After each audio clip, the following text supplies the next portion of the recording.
So hey, everybody, good morning. Welcome. Thanks for having me here. So this session's all about analytics, all that good stuff. Hi, I'm Andy. As you can tell by my accent, I've come a long way to be here today, all the way from San Francisco.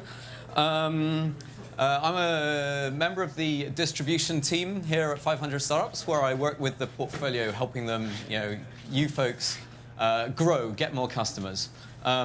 Prior to 500, I launched and ran Stripe in the UK for a couple of years, and before that, I had my own startup, which I co-founded as the co-founding CTO Group Spaces. That was a 500 Startups portfolio company that I built up and then built down again when it didn't work out. So my one thing there is when you sign that contract, make sure you check the terms of that investment agreement to make sure that if your company fails, you don't have to spend the rest of your life working for Dave and Christine. Cool. So there's one thing. There's a lot of great content that I'm really excited to share with you today. If you could do me a favor, as it often is, with these presentations, if you could take out your mobile phone and make sure you've turned it on, open up Twitter, Facebook, and get sharing, tweeting, going crazy. If you like it, say so. If you disagree, if you want to heckle me, I've got my Twitter profile up there. But great to have you engaged today. Cool, so right into it. So analytics, wait, what, why? I like to start thinking about this topic with what do we measure and why? So there's a lot that we can measure about our businesses. Vanity metrics, revenue metrics, conversion rate, the pirate metrics, which hopefully you're all familiar with. The thing is, we need to know how we're doing. As my colleague Dom on the distro team, I heard him once say, if you're not keeping score, there's no point playing the game, right? We need to know if we're winning or not. So today's tools make it super easy to track things. And over the past sort of 5 or so years, there's been a great development in tools like Google Analytics, Mixpanel, Localytics, thanks, awesome partner, Kissmetrics, Branch Metrics. Really great platforms to make it very easy to track things, collect lots of data. But they also make it really easy to fall into a couple of pitfalls, mistakes I've made and I want to help you avoid. So becoming overwhelmed with too much data, focusing on the wrong things. Typical challenges, if we start by just installing some great new analytics tool and collecting everything, we very quickly start drowning in too much information. A big pitfall is failing to select and focus on the top metrics that matter.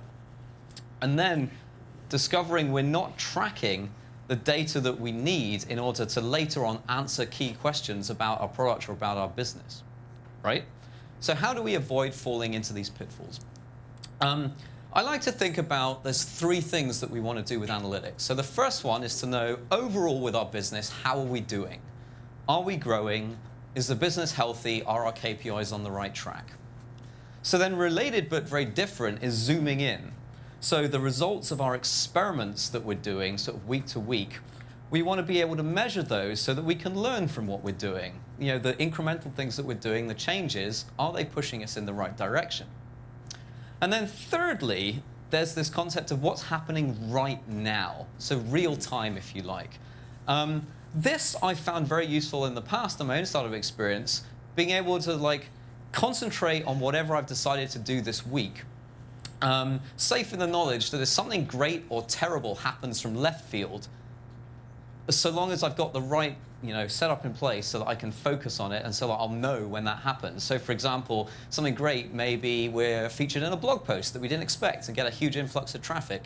Maybe we want to quickly scramble to switch our messaging, and people often do it if they get featured on Product Hunt. When you click through, there's a little banner welcome visitors from Product Hunt. What can you do to really capitalize on that? On the flip side, if something bad happened, so for example, we've been working or iterating our product and it inadvertently breaks something, break a key step in our sign-up flow. So we want to have the sort of visibility of what's going on across our business in the corner of our eye so that we can regain that confidence that we can keep focused, knowing that if something big happens, we're not going to miss it. Besides that, I would actually caution against the lure of the real time. If you look at Google Analytics' real-time view, it's sort of very captivating, ooh, there's someone on my website. That sort of stuff is typically not that useful, apart to verify, like, is my website up? Like, is my analytics working, right? So typically it's number 1 and number 2 that are most important. So diving right into that. So the first one, overall, how is our business doing? And I like to start with this by saying, right, above everything else, identify one top-level KPI, right? So this is the traction metric that defines how our business is going. And it's hard to do, actually, and this is just, anecdotally from working with companies. There's so many things going on, so many parts to our business. It's often hard just to pin it down to one. And the thing is, right, if we pick the wrong KPIs, then we're screwed. If we pick KPIs and then ignore them, we're also in trouble. But here's the thing, right? So if we pick and monitor our KPIs diligently, but we don't assess that everything we do and everything our whole team does on the basis of whether the things we're working on day to day and week to week are the most effective way to drive growth in that top-level KPI that matters, right? At the end of the day, we're still screwed. So this is super important to identify what are we really trying to achieve on a daily and weekly basis. So how do we go about this? And the good news is, if we just zoom out, we can keep it simple. There's probably like a predetermined answer for what's your ultimate top-level KPI based on what type of business you have. So ultimately, it's money. And eventually, it's profit. In the nearer term, it might be revenue. But in the earlier stages, maybe we're not focused on revenue, or maybe we're pre-revenue. So how do we think about this? So this predetermined answer, keep it simple. If it's commerce, number of sales. Subscription business, SaaS, or consumer subscription, your number of subscribers. If it's a marketplace, number of transactions. The key thing here is this is like the one number that if it doesn't grow over time, there's only so long we can kid ourselves that we're moving in the right direction, right? So start off with that one number and say, okay, get comfortable with how you're focused on just driving this one metric. And then theory goes, if we can increase this one number, then revenue and profit will come. So once we've got our top-level KPI, the next thing I like to do is add some nuance. So it's super critical to get just one number at the top. So that just one number giving us focus. But that typically doesn't tell the whole story. So I like to add maybe 1 or 2 more nuanced metrics around that, just so that we can understand the whole picture. So for example, if our top-level KPI for a commerce business is the number of sales, we might want to understand, okay, but what's our average basket size, average sale amount? How many unique customers do we have? So for example, if we've got one loyal customer that orders a whole bunch of stuff from us, that's pretty good. But it's not as good as expanding our unique customer base, right? Because we'll get a bit sort of unbalanced in terms of having a lot of our traction coming just from one or a small group of customers. So average amount, number of unique customers we have, these are sort of good nuances to understand the full picture behind whatever our top-level KPI is. In a marketplace, it might be how many we've got, how many transactions, but how many suppliers are actually fulfilling those transactions, and is that sort of scaling nicely, or are we sort of quite concentrated there? So once we've got the top-level KPI and we've got the nuance, the next step is to figure out what are our drivers. So the drivers are the things that we can work on to drive growth of our business and ultimately drive growth of our top-level KPI. So for example, for a marketplace, if we want more transactions, we could get more suppliers or we could get more customers, put them together, hopefully there's liquidity and we end up with more transactions. The key point about drivers is, when we get up out of bed in the morning and we come into the office, we typically do not work directly on increasing our top-level KPI, right? We don't work directly on more sales. That's an output. If we were running a market store, we would work directly on more sales. We'd be like, hey, sir, madam, come here, roll up, buy my products, right? That'd be literally what we're doing. But when we're in the tech world, we're working on other things. So other examples of drivers, so supply and demand, top of funnel, driving more traffic, more downloads, conversion rates, getting more first-time customers versus getting more repeat customers to come back, all the different component parts that we could get more growth. And then finally, beneath it all, we end up with the full funnel. So thinking about the pirate metrics, everything from acquisition all the way down. And you end up with the full funnel. So what I suggest you do, and actually we'll have some time to go through this afternoon, put it in a spreadsheet. And I've actually got a template example to make it really easy for you. Example here, put it in a spreadsheet. So what we've got, ooh, laser pointer. Woohoo. Very simple. Columns along the top for weekly periods, and you could use this weekly or monthly. And then down the left-hand side, just list all your metrics. So the top-level KPI at the top, and some nuance beneath it, and then down below the things we can drive in order to drive that growth. And then you simply fill out all the numbers in the middle. And this spreadsheet template, you can find it at bit.ly/KPI-sheet. It's a Google Sheet. And what you can see here in the sort of the green and the red is just some nice little sugar on top to make it sort of pretty, so you can help interpret your numbers. So why is this important? Now, first of all, it helps get us really clear about understanding our funnel of what is our top-level KPI and what things we can work on to drive that. But there's some other key benefits as well.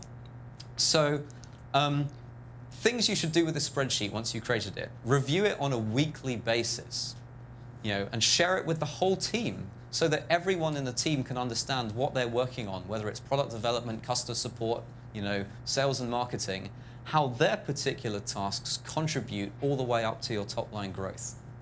Set targets so you can actually fill out in the future specific targets for things you want to achieve. And this is critical. So what I encourage you to do is, in any given week, have one number. So one metric, so one driver. So you could say, this week, we want to get more visitors to the website, or more downloads, more top of funnel.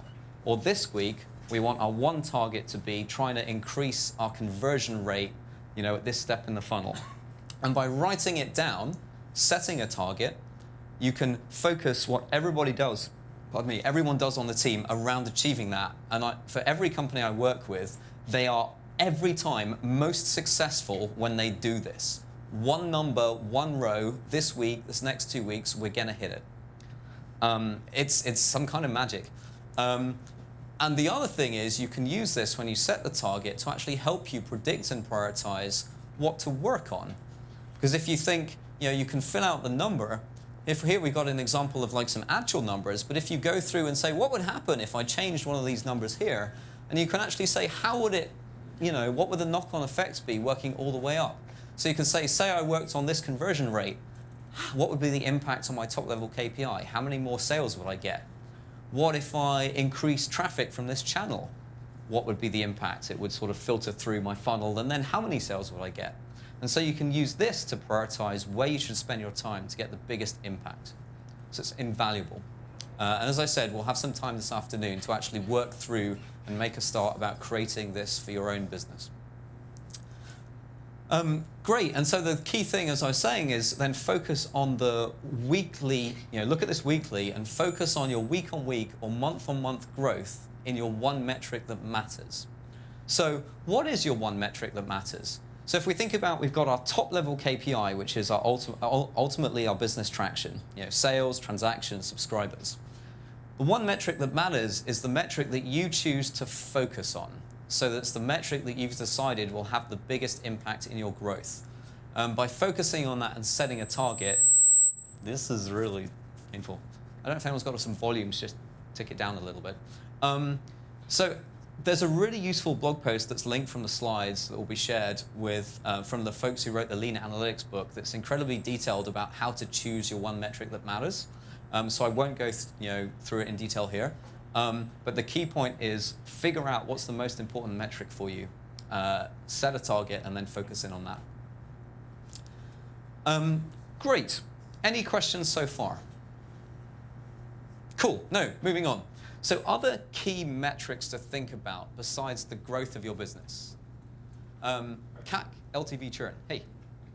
When do you know that you're spending too much time and maybe on too many metrics for that Excel sheet versus taking action because analysis paralysis? Like, how much time should we spend on it?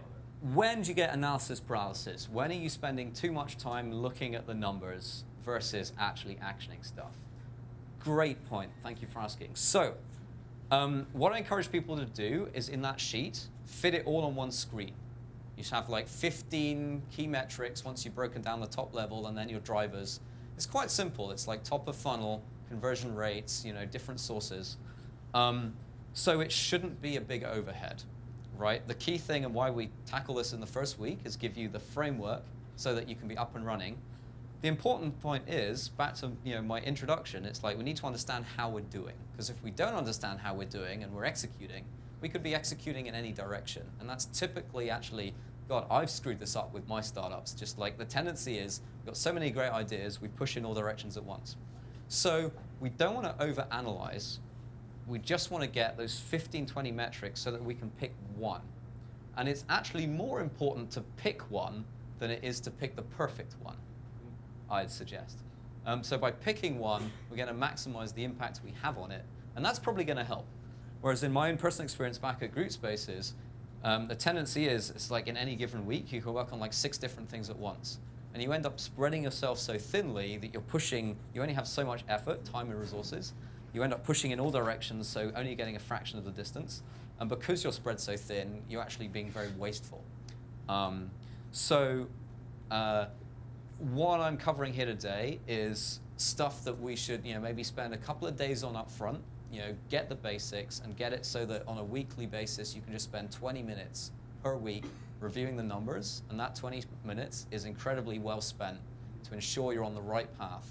And so you've been working on, say, one part of the funnel, one metric that matters for like a few weeks, and then by reviewing the model when it's time to switch to another area, because you can see that the whole business all at once. Yeah. Does that sound good? Yeah, so you got to be able to fit it into about half an hour once a week. Yeah, so a little bit of work up front to like figure out what are the metrics that matter. And then the key thing is, spend about half an hour once a week just reviewing, zooming out, right? In the day-to-day, we're in the details. It's super valuable to like zoom out and say, hey, what are we trying to achieve here? What's our target? Are we getting there? Have we been working on this for long enough, and maybe now it's either we're getting diminishing returns or it's time to start thinking about another area of the business that may be more important. At what size do you start thinking about dividing and conquering your team? As far as one portion of your team works on this piece and another portion works on another metric? So repeat the question, at what size do you think about splitting your team up to divide and conquer so that different parts of the team are working on different metrics? It's actually, you've got to be really careful here. Fewer numbers is always better. And so if it makes sense for the whole team to work in one direction, I've worked with a company that's got a product out and they're a marketplace and they've got a bunch of customers, and they aligned everybody, product, marketing, sales, around this one goal of getting new supply side customers sign up through this one channel.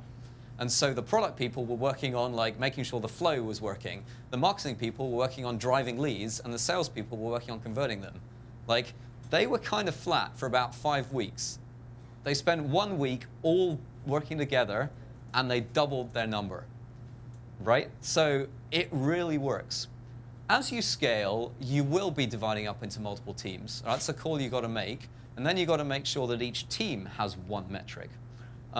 But I've worked at companies of 11, 12, 15 people where everybody at a given time is just working on that one number. Hopefully that example shows how you can actually get everyone working together. Cool. So moving on. So other key metrics. So you may or may not be familiar with these. CAC, LTV, churn. So these are sort of, from another angle, key metrics to understand how our business is performing. Review these very quickly, and I've got some follow-up resources if you need to read up on them, but I want to make sure that you're all aware of these and have developed a great understanding. So customer acquisition cost, how much you spend on average to acquire a customer, including your paid spend on marketing, but also including other things that you may not think about, like if you've got salespeople on the team, cost of their salaries. Lifetime value on the flip side is how much revenue or eventually how much margin you're making on an average customer. And typically, the theory for LTV is like in all time for that customer, right? So if it costs you a certain amount, your CAC, to acquire a customer, how much money are you going to make from them, as a result? And generally, if your LTV is bigger than your CAC, then you're in business. If your LTV is smaller than your CAC, then you're on a limited term venture-funded joyride, right? The money's going to run out. And typically, people say if your LTV is greater than about 3x your CAC, then you're in a good business. So for early stage, what I'd encourage you to do is don't worry about the specific numbers, but worry about the ballpark, right? You want your LTV, the value you're getting from a customer, to be substantially greater than the amount you're spending to make sure you're in business. So don't worry about calculating this every week. This is maybe something you look at on a monthly or every couple of months. And you don't need it to the nearest cent, but just sort of, are we in the zone here? And if we're not, maybe you should be thinking about prioritizing doing things that work towards, at least getting profitable with your unit economics, as we call them. Two other key metrics alongside LTV and CAC, though. A key one is your payback period. So if you haven't heard this term before, the payback period is how long it takes you to get back the amount you spent to acquire a customer, to recoup your CAC. So why is this important? This is important because your overall business performance could be good or bad depending on the ratio of your LTV to your CAC. But your payback period determines how fast you can grow and how expensive it is to grow. Because if your payback period is long, it could be many months or years in the case of enterprise, then you're going to have to raise money to fund the growth of that business, because you're going to have to spend that CAC up front, and then you'll only make that money back and break even a long time in the future. If you can bring this down, and if you can get your payback periods incredibly short, like for e-commerce, if it's your payback period is you make money on the first sale, that's fantastic, because you can immediately reinvest that money into your own growth, and you do not have to suck up to investors, right? So super important in terms of controlling your own destiny. The other key thing here is the magnitude of your numbers, and so it's just the other thing to keep in mind alongside, how, whether you're profitable per customer or not. So compare enterprise, where the numbers, it could cost you even tens of thousands to acquire a customer, factoring in many months of salespeople's salaries, right? But over time, you could make hundreds of thousands, if not millions, from that customer. So it's still a good business, but you might have to think about funding the gap, as I mentioned. Social, the numbers could be dollars or cents even. And so the key thing here is factoring in not just on a per customer basis are you making money, but thinking how many customers in total do you need to make an absolute amount of money? How many customers in total do you need to make $1 million in a year, right? And so if it's enterprise, you may be, it's kind of obvious, right? But you only need a few customers versus social. And it's good just stepping back and just checking, we're working on building our business, but if we end up where we're aiming for, is that a good place to be? So just doing the back of the envelope numbers. So calculating your customer acquisition cost, very simple approach to start with. Just take your total spend and divide it by your total sign-up. You may have heard this quote before from John Wanamaker. Half the money I spend on advertising is wasted. The problem is I don't know which half. When we're starting out, it's okay. At least we get an idea for what our overall CAC is, including across organic signups, right? Then you can start getting more sophisticated and breaking it down by what's our paid, what is our CAC per particular channel, right? So over time we get more sophisticated. But make sure you've got the basics there first. And then on LTV, sorry, question? So on CAC, when you said salaries of people, Yep. Could you just say man hours and then multiply by an average wage? Yeah, don't overthink it. To the earlier question, don't get bogged down in trying to calculate to the nearest cent. Just don't make the mistake of leaving out significant costs or pretending that you don't have them. So estimate up front and then figure out whether you're in the ballpark. So yeah, estimate man hours. And then in 6 months, you can revisit it when maybe you've collected more data and you have a more accurate picture. Is there another question? No, cool. So LTV, the thing is you don't have a lifetime of data. And in traditional theory about lifetime value, people talk about extrapolating out your LTV over time, right? So the thing is, I say that there's only one way to know your lifetime value, right? And that's to kill your customers. It's the only way we can know how much revenue that customer is going to give us in a lifetime. So I don't recommend that, surprisingly. So what do we do about that? And people often find this a little tricky. So 2 things. One is measure your actual lifetime value per cohort. So for each group of users, how much value, how much revenue, whatever, how much margin have we got from them actually? So you just sum it up. So we had 100 people sign up last month. What's the total revenue we've gotten from those folks? Compare it before, and then you compare over time, and you can say, after 1 month, we had this much revenue. After 2 months, we had this much revenue. And we can sort of extrapolate that out and see where it's going to. Is it kind of linear if we're a subscription business where we get the same amount from a customer every month? Does it kind of trail off? Maybe in e-commerce, it's a big spike at the beginning, and then the question is, are we going to get repeat orders or not? Key thing there, keep grounded. It's very tempting to say, our customer's going to be with us for 5 years, right? They're going to be super loyal. They're going to love it. So our lifetime value is going to be huge. It's good to have that prediction, but keep grounded with what the truth, the real number is so far, and keep tracking that every month or so. Question? For advertising-based models like PPC, PPM, do you only look at the client side or do you look at the user side? Is there ultimately related? So for advertising-based models, you mean about how you measure the value? Yeah, for LTV, am I looking at my user side or am I only looking at my client side? Yeah, great question. You should probably look at both, right? So you should look at, if you're advertising-based is the question, like, do you look at any marketplace actually where you've got 2 sides. So an advertising-based model you can think about as a marketplace where you're just connecting like attention with brands. So you've got supply and demand, right? So you probably want to look at it on both sides, and you can do that by saying, okay, first of all, let's look at our users, the people browsing our site, interacting with our content. How many of them do we have? How much time are they spending? Overall, how have I monetized that? And then on the flip side, the brands, over time, how much do they spend with us? Because it's going to be relevant on both sides when you're plotting out your user growth over time, and also plotting out, how much you're going to get from a brand or an advertiser, and like how many advertisers you need to get so much revenue. So on a marketplace, you want to look at it from both sides and then, put the 2 together. Know your definitions. What does MRR stand for? Monthly recurring revenue. It does not stand for my really awesome revenue.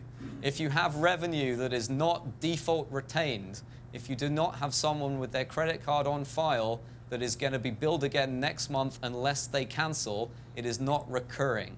Too many people think, MRR, that's my revenue, right?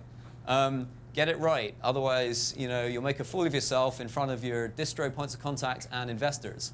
GMV, what's GMV? Gross monthly revenue. Gross monthly revenue. Gross monthly revenue. I think GMV is typically like gross merchandising value, right? The key thing about GMV, so if you have like a marketplace, the GMV is like the total sales, the total amount that your customers are paying, right?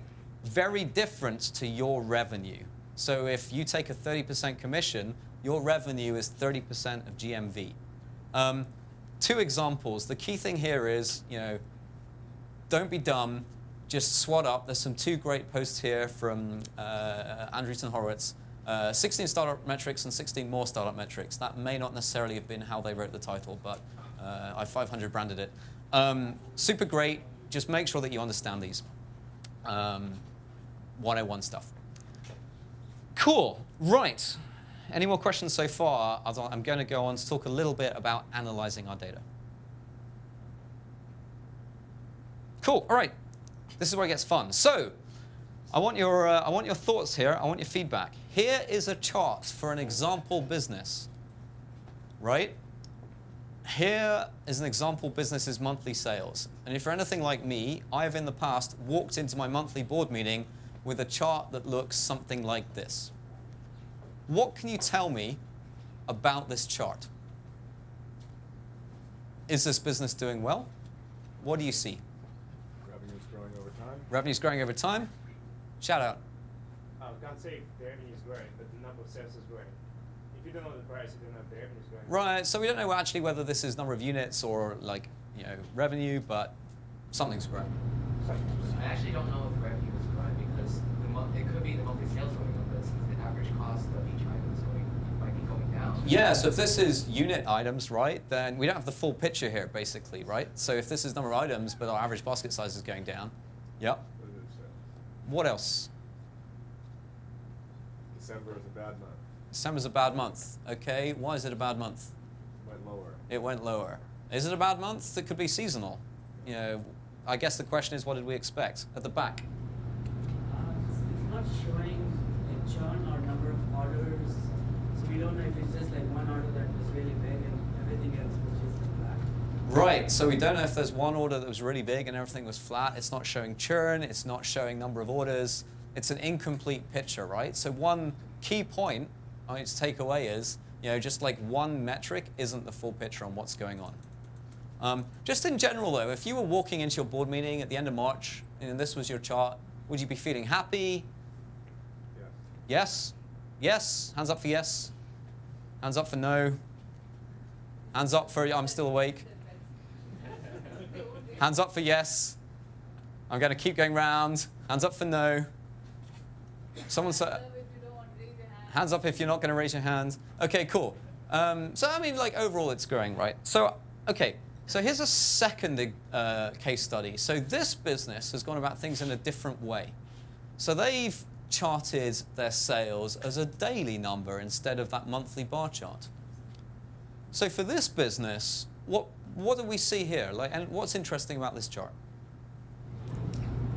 The daily number of sales actually goes down the more the closer it gets to holiday. So it goes right down in the sort of holiday period, right? Is that what you meant? Yeah. Yeah. What else? It's probably enterprise sales because it goes up on Mondays, I guess. Enterprise sales because it goes up on Mondays. Yeah, I think customers usually, the end customer actually buys things more on the end of the week. Right, enterprise buys more at a certain time. Could also be consumer, actually. I work with a fashion company where they have a massive spike on like Sunday evenings.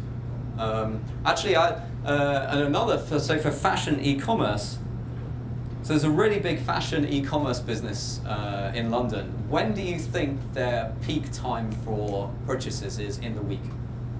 Friday. Friday? Any other guesses? Sunday? Shout, I can't hear you. Sunday evening. Sunday evening? I thought it would be like, it is Monday at 11 a.m. People get into work. They're like, oh crap, the week. What am I going to do to make myself feel better? Go online and buy myself something nice. Peak transactions, Monday 11 a.m. Okay, cool. What else is interesting about this chart? It's very, very cyclical, like the way that the curve keeps going up and down, up and down. So we've got like a weekly cycle here. It's cyclical. Yeah, so it feels like there's some weekend effects. Is this business doing all right? If this was our business and we were sitting here with this as like, our data up to date, how would we be feeling? Someone who isn't our friend here. Would we be feeling good? No, why not? You don't know the You think it's going down? Downward trend. A bit of a downward trend here? Would people agree with that or not? Yeah? Okay. Anything else? Like, what happened during the holiday season? It could be holiday season. Right. Broken stuff. Right, yeah, sure. Okay, so if you haven't realized yet, it's the same data, right? Yeah. So I've just plotted it monthly and plotted it daily.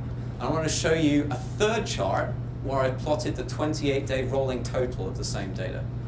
Yeah? So what I've done here, any point on this chart is the sum of the prior 28 days. So this smooths out the chart and lets us see sort of what's really going on. So it actually highlights, yeah, we've definitely peaked. And like the rolling sum is now going down.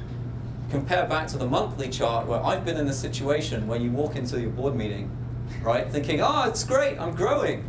It's awesome. Why have I picked 28 days? Why? Because if you get four exact weeks, Yes. You won't have this edge effect. Yes, so 4 weeks. Good point. So I haven't picked months for a couple of reasons. One is because, as we've seen, there's a weekly cycle. So if we did a monthly period, we'd get an uneven number of days of the week, as we went. So I recommend this technique for pretty much any metric you're looking at trends over time. Average over 7, 14, or 28 days, so that you smooth out the noise from like the daily chart, but you don't lose all the data that you lose if you get a monthly chart. There's another point about months, right? So like February actually looks worse than it is, right? February is actually awesome because it's a much shorter month. So this chart kind of sees February as like midway between, but actually we can see here, the shape of how February had really strong growth. Some other really useful things. So imagine this is a commerce business, right? And say maybe we're hiring temporary workers to help us with shipping our products before Christmas. We need to think about like capacity planning. So here, we're monitoring the trends. So bearing in mind that every day goes by, the chart is revealed. So we know exactly when we've hit our peak. On the flip side, we know exactly when we've bottomed out and we started growing again. So super useful. So the takeaways I wanted to leave you with here about like viewing your data in different ways, using these rolling sums, avoiding outdated information, right? So when you have bar charts that are like a long time period, you end up looking at data that's like 3-4 weeks old mixed into that. Just having one view of your data, like hopefully you saw that 3 different views actually showed very different signals. And then another couple of things, like if you have to do manual calculations all the time, it can get really annoying. So hopefully just get your spreadsheet so you can just paste stuff in and view the results. And this one key thing, hopefully we can see that monthly bar chart. If you have bad metrics, it actually leads you astray. So don't be Andy going into his board meeting thinking he's growing. All right? Any questions on that? Or anything to add? Cool. I have another couple of topics to cover this morning that are super important. So a question at the back. For businesses that charge annually or a monthly subscription, can you talk about how it's usually represented? Do you do any non-GAAP accounting or just leave it like that? So for businesses that charge annually to do... I don't think I'm the expert to answer that question, so let's come back to it. Do you want to jump in? I'll handle it offline. Okay, cool. There you go, the power of 500. Thank you. Great, so growth accounting. What the hell is that? Something I just wanted to run past you. So any metric we've got, monthly recurring revenue, could be monthly active customers. You've got your key top line metric. You end up with a chart looking kind of like this. So if you think back to that first bar chart I showed you, a lot of the feedback was it's not the full picture. We don't know what else is going on. So growth accounting is this very simple method we can use to understand behind our monthly change in our metric. This chart looks very nice, doesn't it? Everyone's chart looks like that, I hope. Behind that change, what could be going on? Again, the question is this business healthy? And it seems to be growing, right? So it seems healthy. It's very simple. We take a metric like our monthly recurring revenue, and instead of just looking at the change month on month, we look at all the components that make up that. So when it changes, what are the different things that can drive change? So we break it down. So each month, we can get new revenue from new customers we signed up. Or we can get reactivated revenue from customers that were previously churned and we won them back. Or we can get expansion revenue from upgrades, upsells, right? So actually, all this stuff contributes to an increase in the monthly revenue. On the flip side, we lose revenue or we lose active users through the churn when people leave or cancel their subscriptions or cancel their account. And we can also get contraction if people downgrade their subscription, right? So the key thing here is, this is one example for revenue. including upgrades and downgrades. We could use this for active user count, where we say, okay, what's our monthly or weekly actives? But how many of those were new? How many of those were won back that previously churned? How many of them did we lose? And again, we could get the same top-level growth with very different scenarios happening behind the scenes. So it's critical to understand, we could get good growth by being awesome at signing people up, but by losing pretty much all of them. As long as the difference is positive, we're still growing. That's not a good place to be. We should probably fix our products. Maybe we don't have product market fit. Alternatively, we could get the same growth curve by only signing up a modest number of people, but by keeping all of them, right? That's a very different picture. We have an amazing product, people love it, we just need to double down on acquisition. So growth accounting split up into the components that make up your key metrics, whether that's monthly revenue or monthly actives, and understand the big picture. Cohort analysis. Who knows of cohort analysis? Half the room. Who doesn't know of cohort analysis? A third of the room. Who understands cohort analysis? 5 people. Cohort analysis is super powerful. You should all do it. It's very simple. I'm going to take you through it. Let's start by saying, why is it relevant? Take any metric you're measuring at all. This example here, active users. It could be any metric though. We measure it monthly or weekly. That's great, and we want to know if we're improving over time. The problem with this is that any metric where, say, we've got the percentage of our users are active, any metric where we're measuring it over our entire all-time user base is going to have problems. The reason is that as over time, we get more and more and more users that signed up in the past that just haven't been around in ages. Like early people where there wasn't a fit, they just haven't logged in. And so we're trying to measure whether we improve our product and that has a good effect. If we're factoring all these people that didn't even see the improvements, then that doesn't make any sense. And the key point, the effect is that we end up drowning out any change we may otherwise be observing, right? And so our overall metric sort of is, any change in that is lost in the noise. So cohort analysis is just a simple technique to fix this problem. So what we want to do is we want to figure out over time if our user behavior is improving, if the product changes we're making are making a difference, if we're getting better over time. So we just take the same data and present it in a different way. Very simple. You just divide your users up into buckets or cohorts. So these are just groups of users. And typically you choose groups based on the time they signed up or the time they first purchased, right? And so we say before it was like what percentage of users were active in January. Now it's of the users who signed up in January, how many of them were active 1 month later? How many of them were active 2 months later? So for January, it's like the blue line is February and the red line is March. For the February, it's like how many people signed up were active 1 month after sign up. So that's the blue line here is how many were active in March. So actually, this blue line here and this red line here is the same period of time. It's 2 months after sign up for January and 1 month after sign up for February. And so by doing this, we're restricting to measure that metric just over the relevant group of users. And so over time, we can now, this draws out any change that may be happening.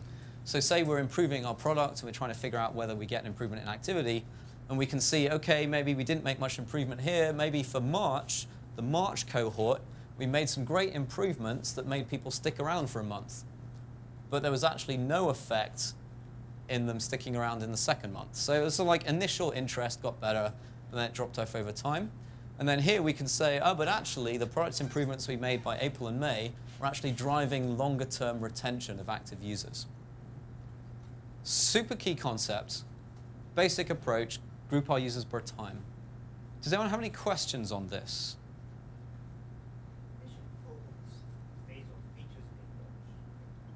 Say again, sorry?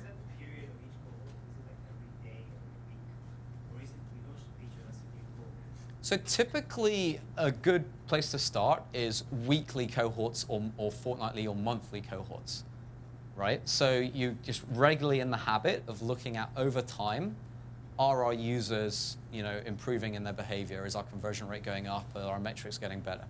And so it's related, though, to A/B testing. So you could use your cohort buckets by which bucket of the A/B test did a user get exposed to, and it's the same idea. Then you'd only have 2 buckets, right?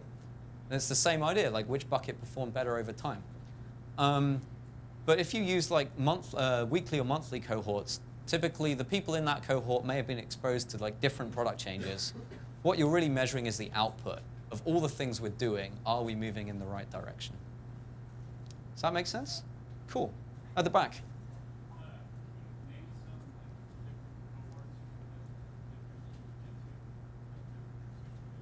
Different groups that you can put users into. If I understand correctly, the main one is the time of sign up or the time of their first action. And that'll be 90% of the cohorts you use.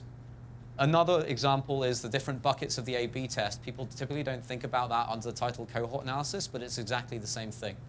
And actually this afternoon, when I talk about tracking, we'll have a lot more examples about all the different parameters that could be relevant here. So I'll come back to that later if that's okay. What about geographic? Yeah, geographic. If you've got users in different geographies, they could behave differently. Another way to think about it is this: you're expanding into new markets. Your behavior of new markets is probably going to be very different to behavior of places you're already like saturated or you're already well known and up and running. And so basically, anytime you average anything over your entire user base, that's a bad thing. Averages suck, right? Because they hide the detail of what's going on underneath. So avoid averages and break down into these cohorts so that you can figure out the different behaviors. If that makes sense. Cool, all right. So there's, I'm done. Fantastic. So it's like analytics is all about knowledge. It's about understanding how we're doing. And knowledge is power, confidence, and sanity. Good luck.